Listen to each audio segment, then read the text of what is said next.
Opo, ito siya yan siya. Opo. Isang bride-to-be ang patuloy na hinahanap ng mga awtoridad matapos itong mawala ilang araw bago ang kanyang nakatakdang kasal. Ayon sa ulat, ang nawawalang babae ay si Sherry De Juan, na huling nakita noong ika-10 ng Disyembre sa Quezon City.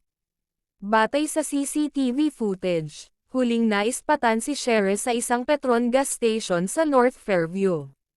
Nakasuot siya ng itim na damit, may dalang tumbler at maliit na coin purse, at kapansin-pansin na wala siyang dalang cellphone, na siyang nagdulot ng mas maraming katanungan sa kanyang biglaang pagkawala.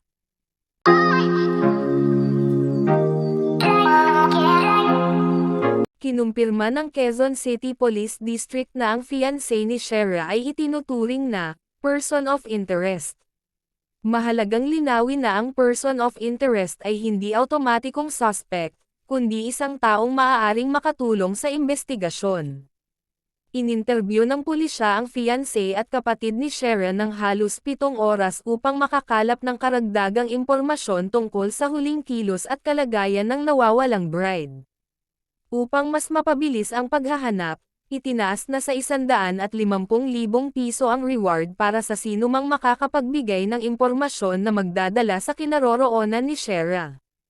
Patuloy ring nananawagan ang pamilya at fiancé sa publiko na tumulong sa pamamagitan ng pag-share ng impormasyon.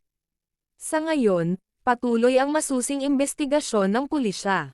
Sinusuri ang lahat ng posibleng anggulo habang umaasa ang pamilya na matagpuan si Sherry na ligtas at maayos.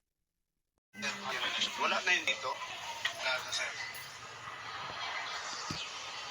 Siya ba yan? Opo, ito siya yan siya. Opo. Hanggang dyan lang yung kuha. Hanggang dito lang. Isunod yung camera, sir, no?